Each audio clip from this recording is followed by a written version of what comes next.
রাশিয়ার দখলে থাকা সব এলাকা পুনরুদ্ধার করা ইউক্রেনের পক্ষে সম্ভব, এমন মন্তব্য করেছেন মার্কিন প্রেসিডেন্ট ডোনাল্ড ট্রাম্প। মঙ্গলবার জাতিসংঘ সাধারণ পরিষদে ভাষণের পর নিউ ইয়র্কে ইউক্রেনের প্রেসিডেন্ট ভলোদিমির জেলেনস্কির সাথে বৈঠকের পর তিনি এই মন্তব্য করেন। ট্রাম্প তার সামাজিক যোগাযোগ মাধ্যম ট্রুথ সোশ্যালে লিখেছেন, যুদ্ধ শুরুর সময়কার সীমানা পুনরুদ্ধার করা ইউক্রেনের পক্ষে সম্ভব। ইউরোপ ও ন্যাটোর সহায়তা এবং রাশিয়ার উপর বাড়তে থাকা অর্থনৈতিক চাপ পেতে সহায়ক হবে। অথচ ট্রাম্প অতীতে বলেছিলেন, শান্তি প্রক্রিয়ার অংশ হিসেবে ইউক্রেনকে কিছু ভূখণ্ড ছাড়তে হতে পারে। তবে এখন তিনি বলছেন, ইউক্রেন হয়তো এর চেয়েও বেশি কিছু অর্জন করতে পারে।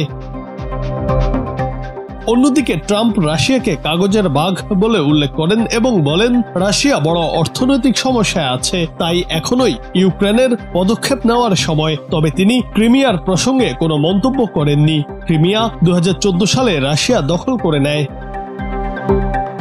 জেলেনস্কি ট্রাম্পের এই অবস্থানকে ইতিবাচক পরিবর্তন হিসেবে দেখছেন। জাতিসংঘে সাংবাদিকদের তিনি বলেন, যুক্তরাষ্ট্র যুদ্ধ শেষে ইউক্রেনকে নিরাপত্তা নিশ্চয়তা দিতে পারে। অস্ত্র, আকাশ প্রতিরক্ষা ব্যবস্থা ও ড্রোন সরবরাহের সম্ভাবনার কথাও তিনি ইঙ্গিত দেন। পরে ফক্স নিউজকে দেওয়া সাক্ষাৎকারে জেলেনস্কি বলেন, ট্রাম্পের পোস্ট তাকে বিস্মিত করলেও এটি ইউক্রেনের জন্য আশার বার্তা। তিনি মনে করেন, যুদ্ধ শেষ না হওয়া পর্যন্ত যুক্তরাষ্ট্র ইউক্রেনের পাশে থাকবে।